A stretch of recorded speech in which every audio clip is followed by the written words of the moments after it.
Doing stuff like this helps me get more comfortable being in front of the camera.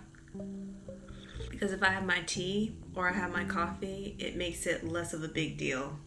Hey y'all, my name is Sarah and I love to talk about movies. And today we're going to talk about Underwater.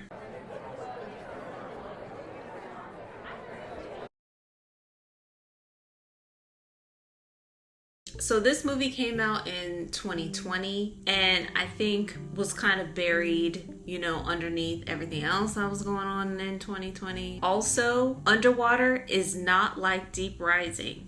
Okay, when I was doing my research to make sure that I was spelling people's names correctly, I saw that this movie was recommended alongside Deep Rising.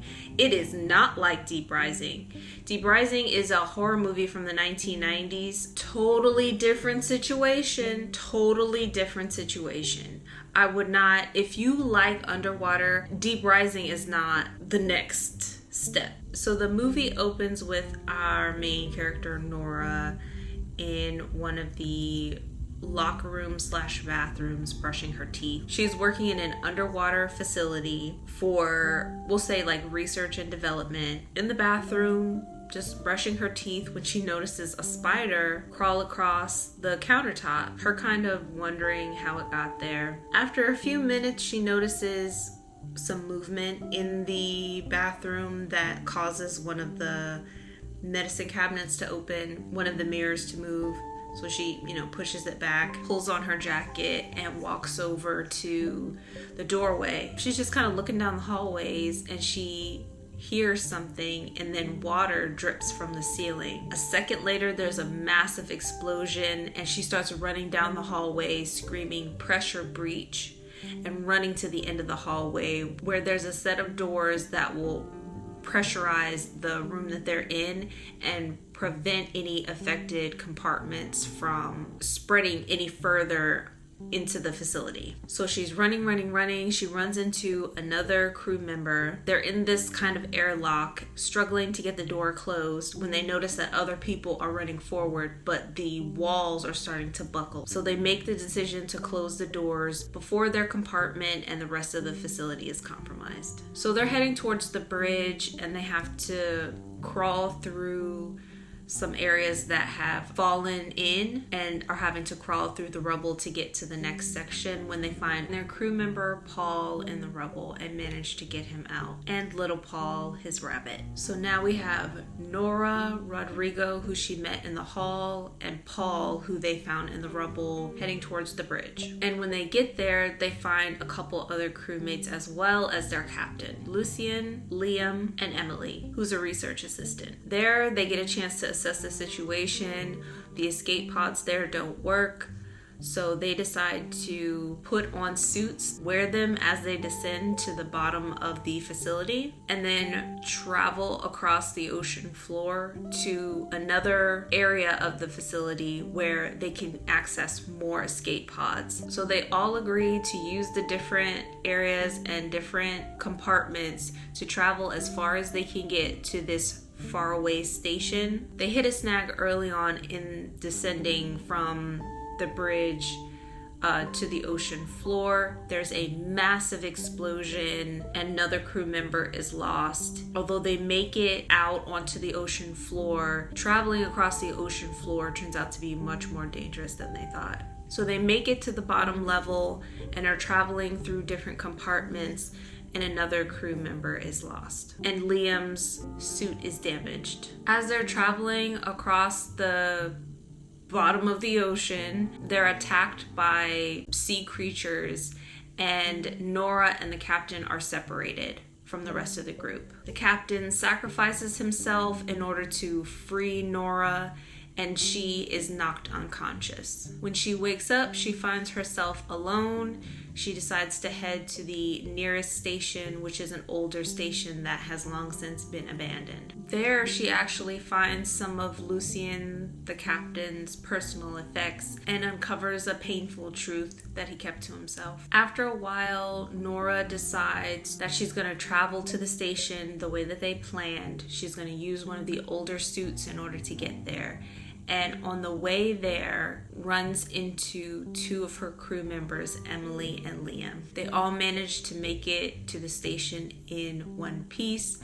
Unfortunately, there are more of these sea creatures covering it. Norah manages to create a distraction so that Emily and Liam can get inside. Emily comes back and manages to rescue Norah so that they all make it inside safely. At this point, the station is in critical condition and more compartments are automatically closing to prevent decompression in other areas. They manage to get to the room with the escape pods, and there are only 2 working pods. Norah and Emily get Liam into one pod, taking little Paul, and Norah manages to convince Emily to get into the other. As the reactors become more unstable, Norah overrides the safety features and causes a massive explosion that appears to wipe out most of the sea creatures, giving Emily and Liam a chance to escape. The ending sequence shows Liam and Emily's rescue in terms of newspaper articles and reports,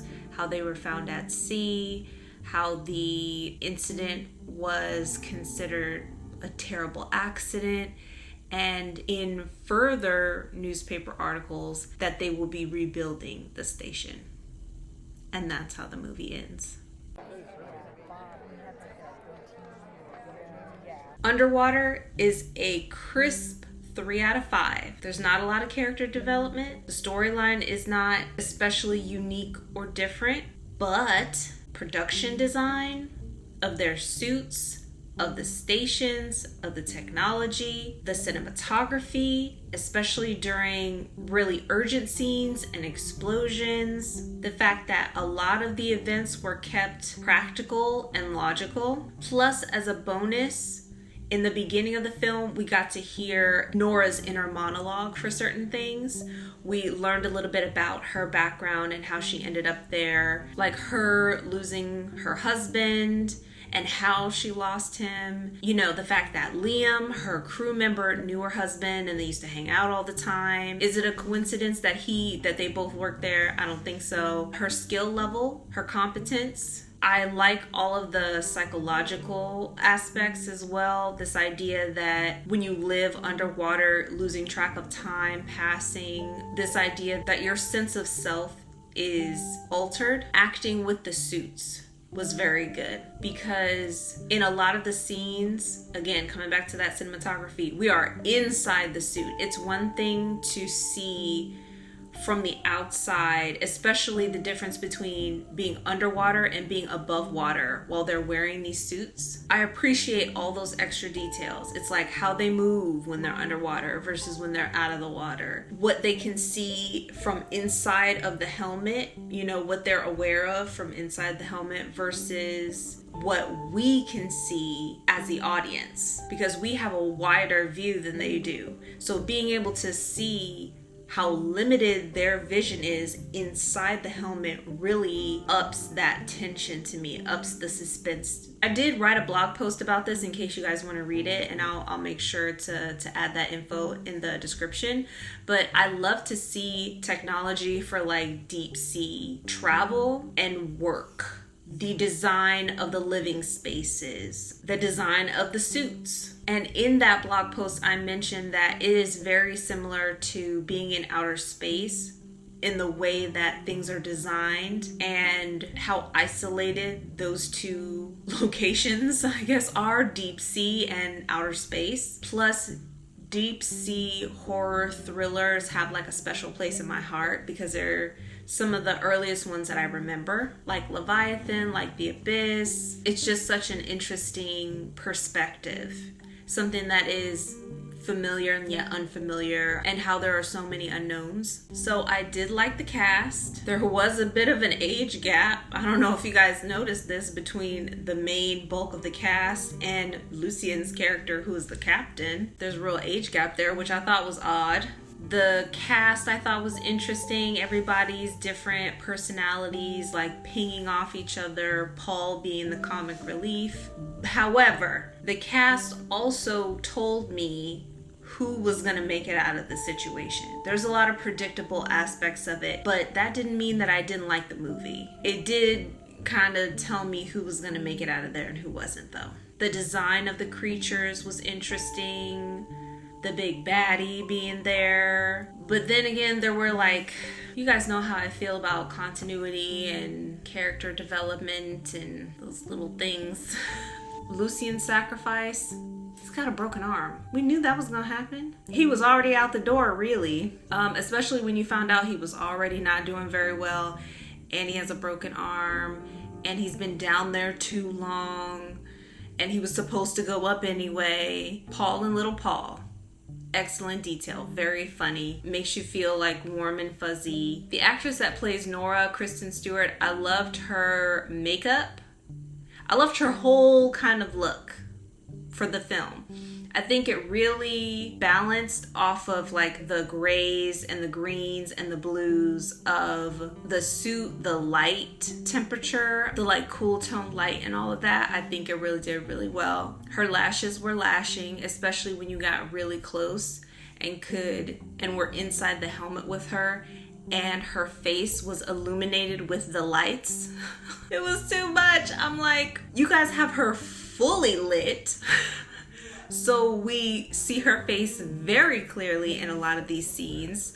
So the fact that they picked an actress that could really pull off the emotional range in some of these scenes did very well, but it wasn't enough to carry the entire film. There is some violence. A lot of it is, you don't see it directly happen. I thought it was very entertaining. I recommend it, and it is in my collection. But you guys let me know what you think. Thank you so much for spending your time here with me. I really appreciate it, and I'll see you all next time.